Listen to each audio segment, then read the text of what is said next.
Assalamualaikum warahmatullahi wabarakatuh. Eh, Perkenalkan, nama saya Hasyansa. Kita akan kuliah perkakasangan ya, praktik. Kode mata kuliahnya PET atau SKS. Sebelum saya sampaikan lebih lanjut, ini yang paling penting ya, yaitu capaian pembelajaran lulusan yang dibebankan pada mata kuliah. Jadi setelah mengikuti praktik ini diharapkan mahasiswa dapat mengenal jenis-jenis kunci yang diperlukan dalam satu pekerjaan dan menyimpannya pada tempat yang aman setelah digunakan. Yang kedua, memilih jenis kunci yang tepat dalam pekerjaan dan menggunakan perkakas tersebut sesuai dengan fungsinya. Selanjutnya adalah mengenal dan menggunakan perkakasangan dalam satu pekerjaan. Yang keempat, menyimpan dan merawat kunci-kunci dan perkakas bertenaga. Nah, sebelum saya lanjutkan pada slide ini atau PDF ini saya mau tunjukkan ini ya. Ini adalah kontrak kuliah kita ya. Ini ada RPS, ada SAP untuk prodi teknik mesin dan manufaktur. Ya.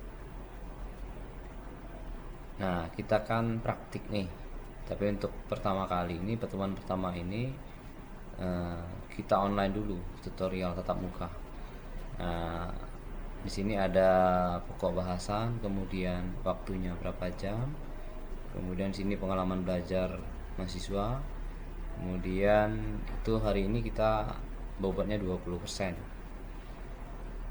Kemudian kita ada job sheet ya nanti ya, kalau praktikum itu ada job sheet 1, kemudian dilanjutkan dengan hari kedua. Kajiannya sudah saya susun sedemikian rupa hingga ke hari kelima atau hari Jumat. Nah, itu kalau pertemuan kedua job sheet 2 gitu ya. Kemudian di hari ketiga ada tatap muka lagi nanti ya. Ada materinya, mungkin di hari ketiga itu cak ya. Kemudian hari keempat mungkin kita pakai mesin perkakas ya, maksudnya perkakas bertenaga. Nah, ini ada juga tugas praktiknya ya, demonstrasi, ada job sheet 3. Nah, hari kelima kita evaluasi ya, ada tes tertulis dan tes praktik demonstrasi. Nah, itu kalau referensinya bisa ini nanti saya kasih itu ya, modul perkakasangan. Demikian saya akan menyampaikan ini ya, job sheetnya. Nah, sebelum masuk job sheet, ini ada latihan sedikit nanti ya, bisa dikerjakan. Anda gunakan lembar yang nanti sudah kita siapkan. Nah, ini ada latihan 1 sampai dengan 10, nanti dijawab ya. Selanjutnya ini job sheet praktiknya. Nah, kalau job sheet 1 ini kodenya JS1 ya. Nah, ini waktu kita ada 8 jam. Nah, peralatannya nanti kunci-kunci, motor listrik, sama lembar kerja latihan. Nanti ada ya, bisa diperbanyak, bisa di print atau dikopikan. Kemudian ada job sheet kedua ya. Ini di hari kedua itu mengenal alat pencekam. Alat pencekam itu ada cak, ada ragum ya. Nah, ini sama peralatannya, kunci-kunci nanti bisa diambil di drawer yang telah disiapkan. Demikian. Kemudian ini ada job sheet ketiga. Job sheet ketiga itu peralatannya kita menggunakan mesin atau perkakas tangan ya, perkakas bertenaga seperti bor tangan dan gerinda tangan. Juga ada lembar kerja latihan. Kunci-kunci juga tersedia di drawer. Nah, ini adalah lembar kerja latihan atau praktik perkakasan. Nanti kalian bisa isi ini ya, nama masing-masing, tanggal praktiknya sampai kapan gitu ya. Nah, ini lembar kerja latihan ini bisa dipakai untuk job sheet 1 hingga job sheet kelima. Nah, ini penjelasan singkat ya, saya mulai ya. Nah, ini adalah bagian-bagian motor listrik. Nah, yang praktik pertama job sheet ke-1 itu kita coba bongkar ini ya, motor listrik, motor AC gitu ya. Nah, ini bagian-bagiannya, ini contoh ya. Ini kalau Anda searching di Google itu banyak ya, macam-macam, atau referensi-referensi yang lain. Nah, ini kita coba bongkar gitu ya, bongkar menggunakan perkakas yang tepat. Perkakas yang tepat sehingga motor ini atau motor listrik ini dibongkar aman, kemudian dipasang juga seperti semula, fungsinya juga nanti ya tidak ada masalah. Nah, ini yang kedua adalah ragum ya. Ragum ini kan bagian dari ini alat pencekam, salah satunya adalah ragum. Kemudian ini ragum mesin. Nah, ragum mesin ini nama bagian-bagiannya bisa dibaca ya nanti ya, atau enggak nanti Anda cari referensi lain yang bisa digunakan.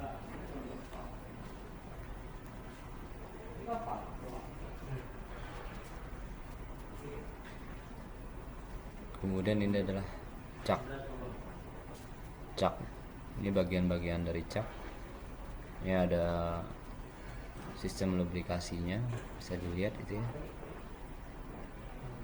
Nah, ini adalah lembar kerja ya, atau gambar benda kerja yang akan digunakan pada proses penggunaan perkakas bertenaga. Ini kita ada 2 benda kerja ya. Nah, nanti benda kerjanya bisa saya kasihkan langsung ke Anda semua. Nah, ini ada instruksi kerja ya, nanti bisa dibaca. Kalau kurang jelas nanti bisa bertanya. Bahan dan alat ya nanti Anda siapkan gitu ya. Siapkan maksudnya penggores, bisa dipinjam nanti ya ke teknisi atau PLP yang bertugas. Kemudian waktunya 60 menit. Demikian.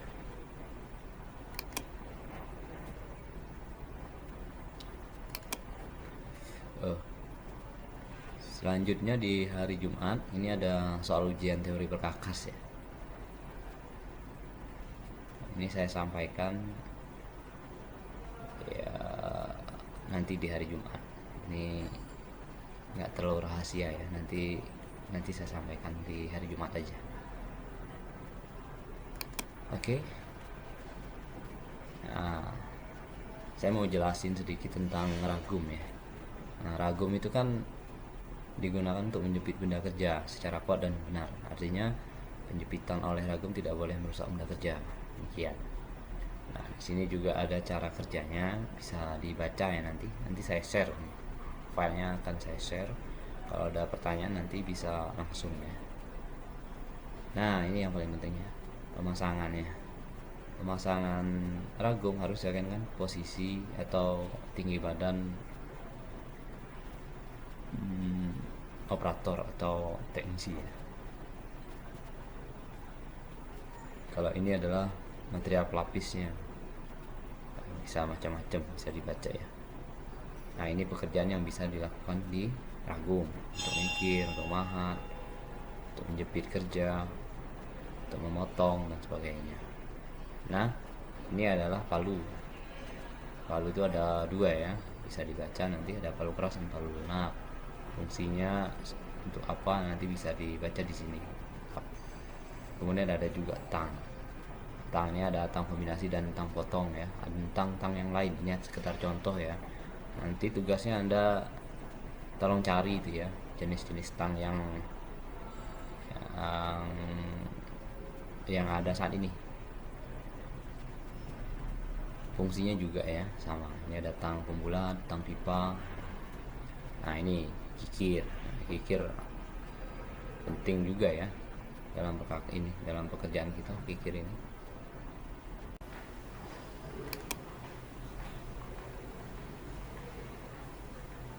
Ini saya lanjutkan ya. Ini gergaji tangan. Nah, ini bagian-bagian gergaji ya. Nah, ini mata gergajinya ya disesuaikan nanti ya dengan benda kerja yang akan dipotong. Fungsinya pasti tahu lah ya. Atau ada yang belum tahu nih fungsi gergaji itu apa? Tahu ya, untuk memotong gitu ya. Nah, ini ada pahat. Pahat itu pahat tangan ya, karena digunakan dengan menggunakan tangan.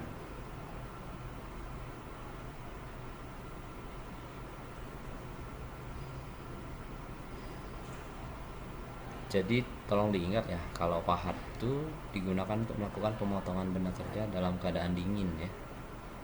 Nah, kalau panas-panas agak berbahaya ya. Nah, ini semakin keras bahan yang dipotong, semakin besar sudut mata potongnya. Nah, ini bisa dilihat nih pada tabel ini ya. Kalau baja tuang yang dipotong itu besarnya 65 derajat besarnya, paling besar ya. Kalau besi tuang lebih ini lagi, lebih lancip. Nah, yang paling lancip itu aluminium karena paling lunak. Demikian ya untuk pengantar ini. Sebelum praktik ya paling ini ya yang saya sampaikan. Nanti sekalian kalau mau ada yang perlu ditanyakan langsung kita bahas pada saat demonstrasi nanti kalau sudah ketemu di lab ya. Demikian saya akhiri ya. Assalamualaikum warahmatullahi wabarakatuh.